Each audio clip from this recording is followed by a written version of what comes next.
কংগ্ৰেছ দলে কলিকতাত এটা ৰেজৰ্ট বুক কৰিছিলে আৰু তেওঁলোকে ইয়াত চাৰ্টাৰ এখনো অহা কথা আছিল।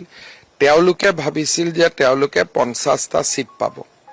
তাৰ পিছত তেওঁলোকে এজিপি বা বিপিএফক লোভনীয় প্ৰস্তাৱ দিব, লাগিলে মুখ্যমন্ত্ৰীটোৱে এৰি দিব। আৰু বৰ্তমান কংগ্ৰেছৰ এমএলএ কেইজন হায়দৰাবাদৰ বেংগলুৰুত গৈ থাকিব আৰু ইয়াতে ৰাজনৈতিক আলাপ আলোচনা আৰম্ভ হ'ব। আৰু এই কথাবিলাক বিপিএফে মোক জনাই আছিলে। গতিকে তেওঁলোকৰ প্লেন আছিল যে আমি 45টা সিট পাম বা 47টা পাম। ৰাতিয়ে চাৰ্টাৰত তেওঁলোক বেংগলুৰুলৈকে উৰা মাৰিব, যাতে কংগ্ৰেছ ৰাইজৰ দল জাতীয় পৰিষদ ঐক্যবদ্ধ হৈ থাকে। তাৰ পিছত তেওঁলোকে এজিপি আৰু বিপিএফৰ লগত আলোচনা আৰম্ভ কৰিব আৰু তেওঁলোকে চৰকাৰ কৰিব।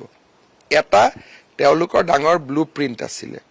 মই জানো অবভিয়াছলি মিটিঙত যি আলোচনা হৈছিল কংগ্ৰেছৰ মানুহে মোক কৈ দিছিলে।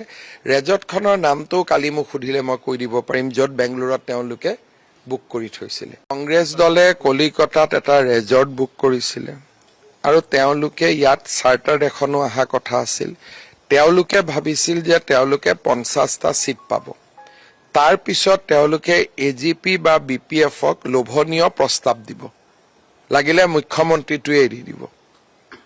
আৰু বৰ্তমান কংগ্ৰেছৰ এমএলএ কেইজন হায়দৰাবাদৰ বেংগলুৰুত গৈ থাকিব আৰু ইয়াতে ৰাজনৈতিক আলাপ আলোচনা আৰম্ভ হ'ব।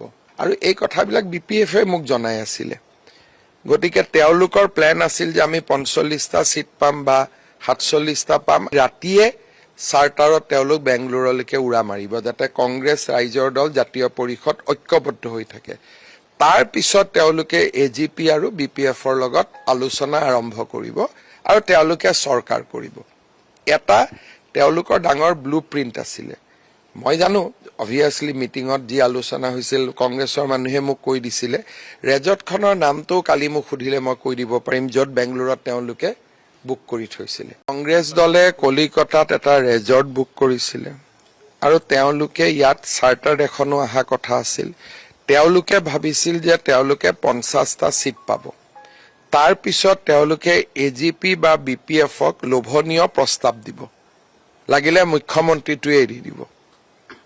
আৰু বৰ্তমান কংগ্ৰেছৰ এমএলএ কেইজন হায়দৰাবাদৰ বেংগলুৰুত গৈ থাকিব আৰু ইয়াতে ৰাজনৈতিক আলাপ আলোচনা আৰম্ভ হ'ব।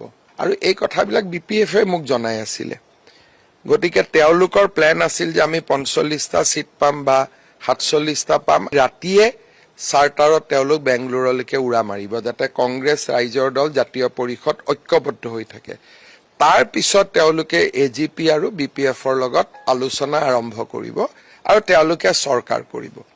এটা তেওঁলোকৰ ডাঙৰ ব্লু প্ৰিণ্ট আছিলে।